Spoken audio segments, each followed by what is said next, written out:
ამ წუთებში რესპუბლიკის მოედანზე IT სფეროს და ტექნოლოგიის სფეროს სპეციალისტები იკრიბებიან, ისინი არალეგიტიმური ხელისუფლების რეპრესიულ პოლიტიკას და ქვეყნის გარუსების მცდელობას აპროტესტებენ. ცნობილია, რომ აქციის მონაწილეებს დაგეგმილი აქვთ საპროტესტო მსვლელობაც. ირაკლი ბახტაძე გვეტყვის ახლა პირდაპირ ეთერში უფრო დეტალურად რა მიმართულებით გაიმართება მსვლელობა და როგორია შეკრებილების განწყობები.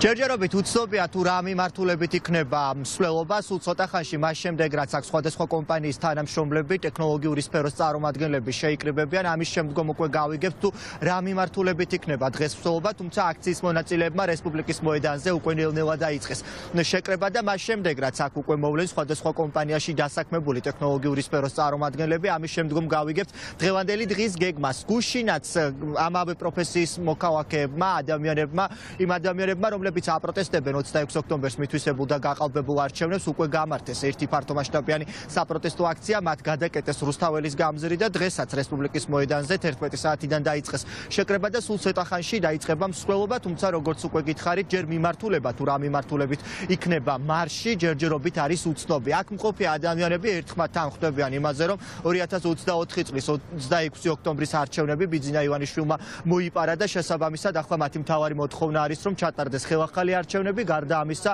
აქ მყოფი ადამიანები ითხოვენ იმას, რომ გათავისუფლდნენ დაუყოვნებლივ ის ადამიანები, რომლებიც ბიძინა ივანიშვილის სამართალდამცველებმა რამდენიმე დღის წინ რუსთაველის გამზირზე დააკავეს, რადგან ამბობენ, რომ შინაგან საქმეთა სამინისტროს თანამშრომლებს არ აქვთ არანაირი პირდაპირ მტკიცებულება, რომლებიც ახალგაზრდების დანაშაულს დაადასტურებს. მე გავესაუბრები აქ მყოფ მოქალაქეებს, რომლებიც ბუნებრივია გვეტყვიან უფრო მეც დღევანდელი მარშისა და დღევანდელი პროტესტის შესახებ, გავიგებთ მათი მხრიდან თუ რა არის მთავარი მოთხოვნა, ასევე დღევანდელი აქციის. რო გითხრათ პირველ რიგში, რომელ სფეროს წარმოადგენთ, რატო ხართ დღეს ქუჩაში, აი ოფისიდან, რატო გამოხვედით, გუშინაც ჩვენ ვნახეთ ფართომასშტაბიანი აქცია, თქვენი კოლეგები, რომლებიც რუსთაველის გამზირზე რამდენიმე საათის განმავლობაში იმყოფებოდნენ. აი დღევანდელი დღის გეგმა რა არის და მთავარი მოთხოვნა, რის გამოც ხართ დღეს ქუჩაში გამოსული? მოგესალმებით, მე ვარ IT სფეროს წარმომადგენელი, დეველოპერი კონკრეტულად. ჩვენი მთავარი მოთხოვნა არის ის, რომ გაათავისუფლონ პატიმრები, აქციაზე დაკავებული ხალხი, ასევე შეწყდეს დარბევები, ძალადობა და მთავრობამ აღიაროს თავისი არალეგიტიმურობა. მნიშვნელოვანია თითოეული ჩვენგანის პროტესტი. მე ვფიქრობ, რომ ხალხი მთავრობას ტაშს არ უნდა უკრავდეს და მნიშვნელოვანია ის, რომ გამოვხატოთ და გავაპროტესტოთ ის, რაც არ მოგწონს.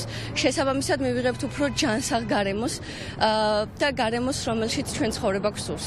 ნუ მოკლედ ბოლო დღეებში, რაც ქართული ოცნება აკეთებს, ეს არის ის, რომ არ ისმოდეს პროტესტის ხმა ქვეყანაში.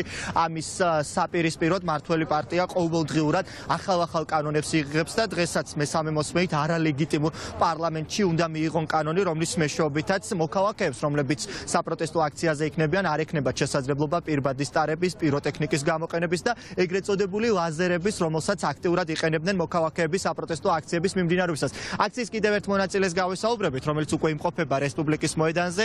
მითხარით პირველ რიგში, რომელ სფეროს წარმოადგენთ, სტუდენტი ხართ თუ არ ვცდები, IT სფეროს წარმოადგენთ. კი, რატომ ხართ დღეს აქციაზე და რა არის მთავარი სათქმელი დღევანდელი? სათქმელი ისაა, რომ ხალხში არის ძალა და არა ხელისუფლებაში. ჩვენ თუ მოვინდომებთ ნებისმიერ ხელისუფლებას შესვლის, მით უმეტეს ესეთ ხელისუფლებას. და მჯერა, რომ ამას მოვახერხებთ. თუ ყველა ერთად დავდგებით და ყველას მოუწოდებ, რომ გამოვიდეს და გაიფიცოს ისიც რა.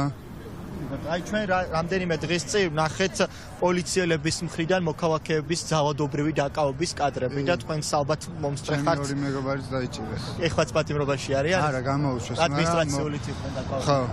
აი როგორ შეაფასებთ? აი რისთვის უნდა ხელისუფლებას, რომ ახალგაზრდები ყავდეს ციხეში? მათ გონიათ, რომ ამით შეგვეშინებენ, მაგრამ ესე არ იქნება რა. ჩვენ არაფრის არ გვეშინია, იმიტომ რომ ძლიერები ვართ. მადლობა. აქციის ერთ-ერთ მონაწილეს უსმენთ თქვენ პირდაპირ ეთერში. როგორც გითხარით, სულ ცოტა ხანში უკვე გავიგებთ თუ რა მიმართულებით იქნება მსვლელობა, მას შემდეგ რაც აქციის მონაწილეები უკვე მოიყრიან თავს რესპუბლიკის მოედანზე, თუმცა როგორც თქვენ ხედავთ კადრში, მოქალაქეებმა უკვე დაიწყეს შეკრება და სავარაუდოდ სულ ცოტა ხანში იქნება მსვლელობა სავარაუდოდ პარლამენტის მიმდებარე ტერიტორიაზე.